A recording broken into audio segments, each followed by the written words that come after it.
Welcome to the Parenting Power Podcast, supporting parents with the real-life tools they need to raise the confident, interdependent people the world needs.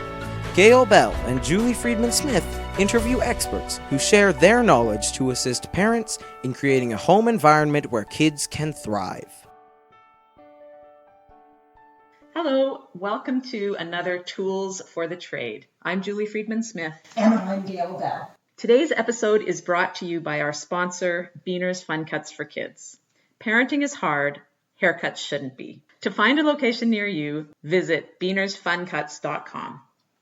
We get a lot of parents asking us if it's okay for them to do their reading with their kids on their e-readers or iPads versus books. And Gail's going to talk today about the magic of books.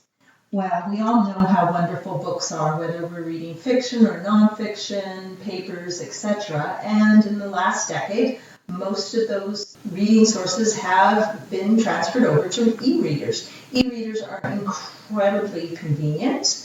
They are easy to take with us. They're easy to download umpteen different books or reading sources like papers and things like that.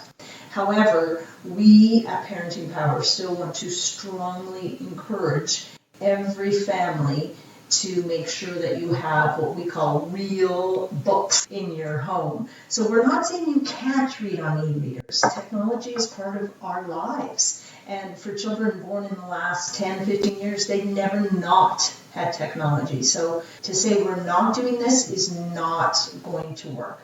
However, we don't want to just do that. So it's really important for young readers to be able to hold a book, to turn a page, to track and feel the page.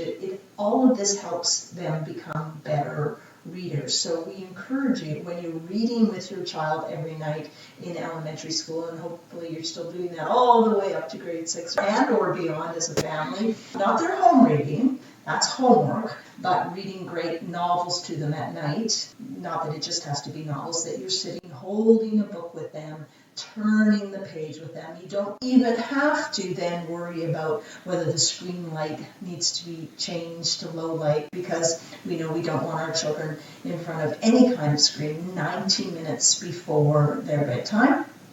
So that eliminates that whole stress from your life.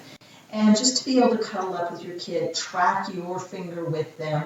Often screens will move too quickly and then we've got to reset it, or the font's not right, so it's a lot happening just beside reading. If you get a wonderful book, none of that has to happen. Also, have books everywhere in your home. Have a basket in your kitchen. Have a basket in your family room. Have a basket in their room for sure. Have a basket in the washroom if that works for your family. When books are accessible, kids love to look at books. Also, try modeling. Make sure you're holding a book some of the time.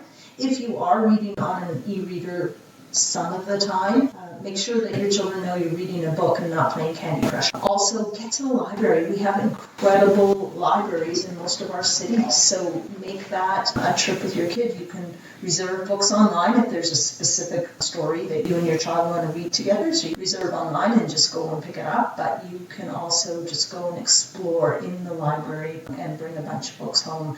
This is not about buying books every month or buying books every week. Your library is an incredible source for all kinds of books for your kids. So we know how important the skill of reading is in life, in future opportunities for our children when they are good deep readers. So talking with your kids when you're reading, predicting with them is just a wonderful thing to do. And as Gail often likes to tell us, up until grade 3, kids learn to read, and from grade 4 onwards, kids read to learn. So building this skill is really a gift that lasts a lifetime. Plus, in my mind, there's very little that's better than snuggling with a kid and reading them a story. Hope you've enjoyed this episode of Tools for the Trade.